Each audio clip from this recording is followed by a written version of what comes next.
Hello, and welcome to channel Ein Our Key, and I am your host, Voluntary. Now that Biden has been in office a sufficient number of days to see how things are going, I've noticed a trend. It isn't the trend either side wanted, really, but it is a trend.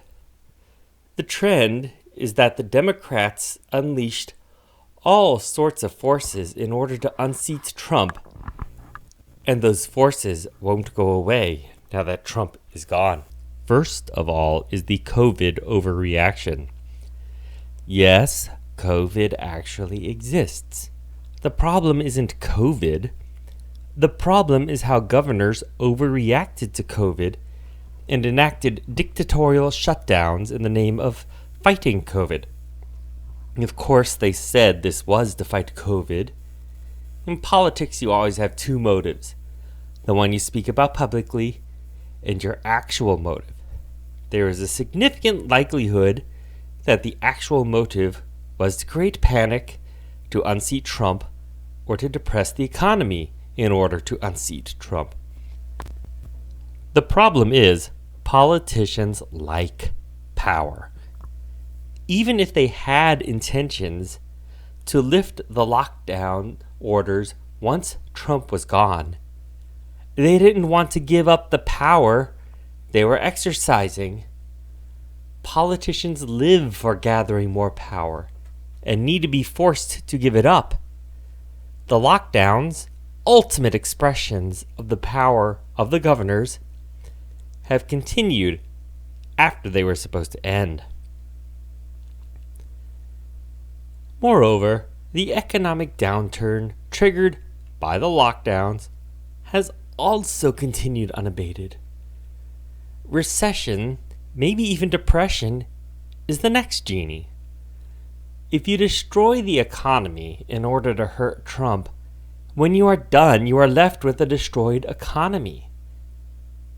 Some states are reopening, and the people living in those states will benefit unless the Biden administration enacts some sort of federal level lockdown. But the supply lines are in shambles, and many small businesses did not survive the lockdowns.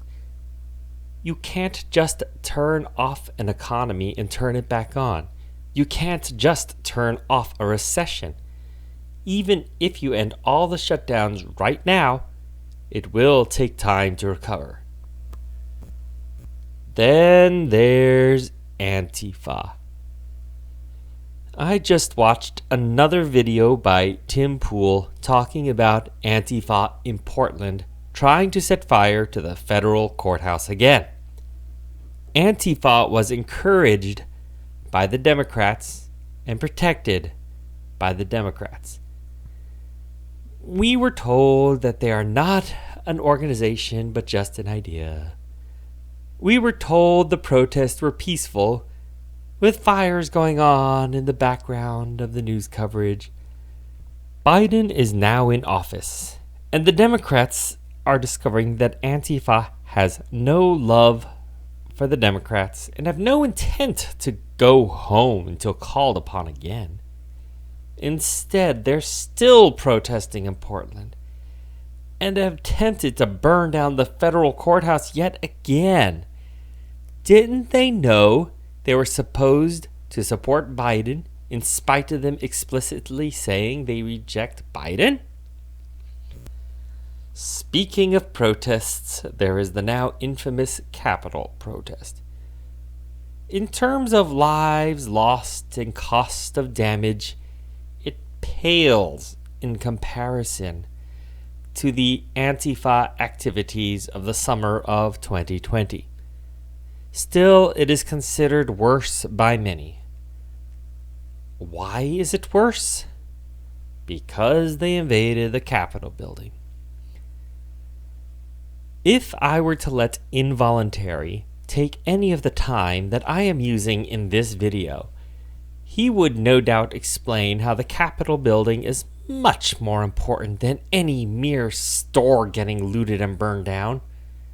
These protesters invaded the holiest of holies. Of course it's worse. And what is this, Genie? It is that there are now protesters on the other side of the great constructed divide. When those on the so-called right protest, they usually do so by gathering at some designated spot, waving flags and signs for a while, and then going home. Except for the Proud Boys.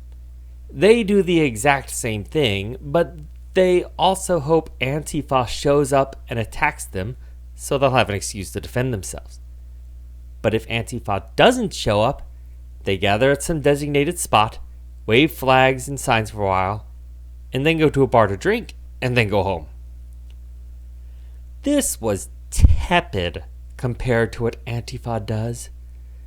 But the fact that it happened at all shows that this may be another genie escaped from the bottle, since this bottle was disturbed by the Antifa genie. Not only will Antifa not go back in the bottle, right-wing protesters are out of their bottle, and they even go so far as to invade sacred space. Of course, the populist invasion of the sacred space was because of how heavy-handed the election handling was. Of course, it was completely valid, and nobody has any excuse to doubt the outcome. And you deserve to get thrown off social media if you say anything to question the election. And of course, you know I'm being sarcastic. People do doubt the outcome. People do doubt the handling.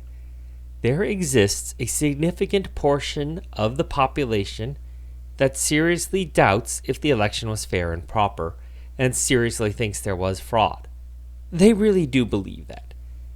Now, it is one thing if your conspiracy theorist cousin, who makes Fox Mulder look mainstream, says elections are settled months in advance.